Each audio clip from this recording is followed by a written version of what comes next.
Well, slavery's back on the menu in KonoSuba Season 3, and that's not an exaggeration, that's not a manipulation of a title, that's legitimately true. Darkness has never been happier to know that she was Cosmo's slave. See, most women dream of like, oh, being carried off on my wedding day because this man loves me so much. Darkness was busting because she was now the property of Cosmo. And that's just straight up slavery. Did Cosmo have good intentions? Of course. But Darkness and her desires, they ain't normal, but bless her heart, man. The way you can simultaneously give this character the most WTF, is she really saying this and feeling this, to the most emotional, her afraid to even step into that door because she feels like she's useless and they don't need her. The way, like I've been saying, Season 1 of KonoSuba just pure funny. Season 2, it starts getting into more serious characterization. The movie in Season 3, it blends the two of actual plot and character progression while still remaining actually even funnier than what I used to consider the peak of KonoSuba. We need a Season 4 because this was an 11 out of 10 season if we're being honest. Of course, I have full live reactions to all these episodes of KonoSuba over on my Patreon, so if you want to see my full and good thoughts on any of these episodes, it's over there exclusively. It's a sad day because obviously it is over, but hey, you know, we got a longer season than we're typically used to. Usually you get the 10 episode season, so hey, they gave us 11 episodes, I ain't gonna complain. But yeah, we need a Season 4, 100%. Though, do they leave you off in a good way, so if they do take a bit to get more, we're still good? Of course. But what a good resolution. It, in a way, goes what I was thinking, but, you know, people in my comment section made me, like, do a double take. I was like, well, maybe I'm too simple, but it's like, you know, if he does have the exact amount of money, pay off her debts, but people are like, you know, Cosmo wouldn't get rid of all his money, but no, he did. It was done in a way that, like, as soon as it happened, I'm like, I don't think this is gonna work out, because sure, you gave him the money to buy Darkness, but you did it in a way that wasn't really given to him. You just kind of pushed over a pot, and then everyone started scrambling, taking the money, like, is that even gonna count? And as we kept progressing farther and farther, the guards were trying to get us, and, you know, by the end, what would have most likely happened had obviously that demon not got him. Maxwell, I think his name was, because Veneer pops up and definition of mess around and find out right there. He probably would have continued to look for us, which is why they were obviously ready to get the hell out of Dodge. They were running away. Just everything about the progression and how they resolved this fat bastard's plotline was comedy gold, but it just kind of made sense.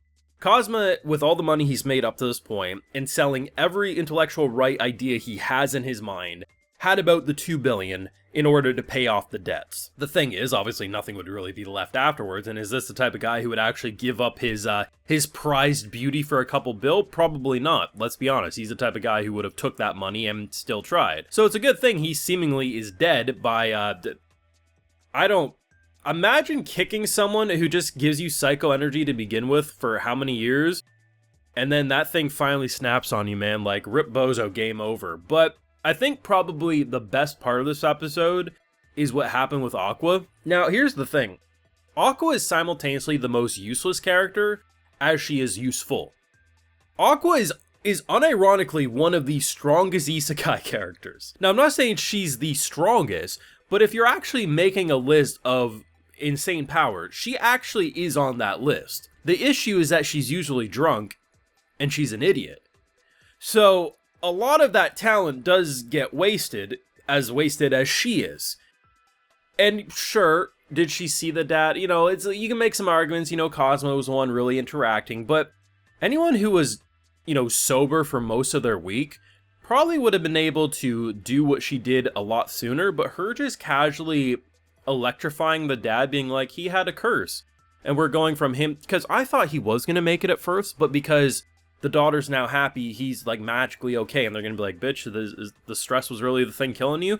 And it said no, like he legitimately was dying, only for Aqua to be like, oh, he had a curse. Like a few times a season, Aqua will do something that you legitimately look at and say, damn, not only is that really powerful, but she's really useful. And then the 95% of the time other than that, she's drunk as shit. And you're just like, she's the drunk uncle. She is the drunk uncle who wastes her opportunity in life, who could be a goddamn rocket scientist, but instead is flipping burgers because can't put the bubbly down. That's literally what Aqua is, and I love her so much for it. I hate her, but I love her so much for it. A close second is the runaway bride scene, where he's carrying her saying, I own you now, and she's just getting... I think it was a rapid fire of her busting, because by the time she went onto the ground on her knees, she was a puddle. Quite literally and figuratively. And my boy's just like, that's not even what I'm implying. There's nothing like KonoSuba. There really isn't. There's nothing quite like KonoSuba, and there probably never will be. Again, this needs a full adaptation. This needs multiple more seasons. It's just so freaking good with what they did.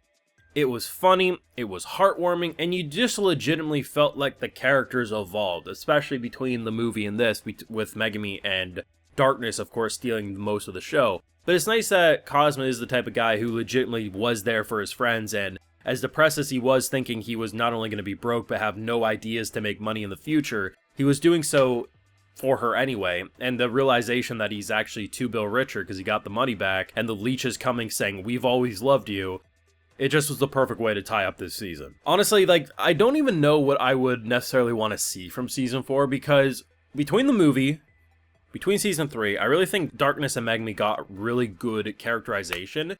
I would be interested in an Aqua arc for sure, but it's interesting where they leave these characters off, because the past couple of seasons, they've actually left them off better than they entered, which is something you're not really used to seeing if you look at Season 1, but they've actually improved their life steadily, so it'd be interesting to see what the main hook would be, because it feels like Darkness's life is at a pretty good point. Thinking about it, shouldn't they give some of that money to Megami's family, who her sister is constantly eating, like, scraps of food? Just throwing that out there. I just realized that as I was thinking of this. Megami's stuff feels like, yeah, there's still characterization there, but it really feels like Aqua would be the next natural transition, but in general, like, is it just going to be more focused on actually going to a main plot line and maybe taking care of a demon lord, this, that, and the third? I don't know. But in KonoSuba do I trust? It's hard to say exactly where a show like this would go, given how good everything is seemingly set for these characters, but you know these lovable idiots are going to get roped into some bullshit one way or another, and I think we all know we're all going to be seated when that bullshit does arrive. Let me know what you thought down below. Slavery definitely back on the menu, even if it was consensual. You wouldn't think so with the way she's talking, but her face has a different story. Let me know your feelings down below. Be sure to leave a like if you enjoyed, subscribe if you're new around here, of course, ring that bell, and like I mentioned, full live reactions over on Patreon. And hey, while you're over there, I'll also give you a video shout out. Alright, so today we got Refact 972, Michael Latham, Sleeping Knight, Riptide, Valerix, Adam Dundorf, David Story. I appreciate the support, everyone. Please take care, and y'all have a good one.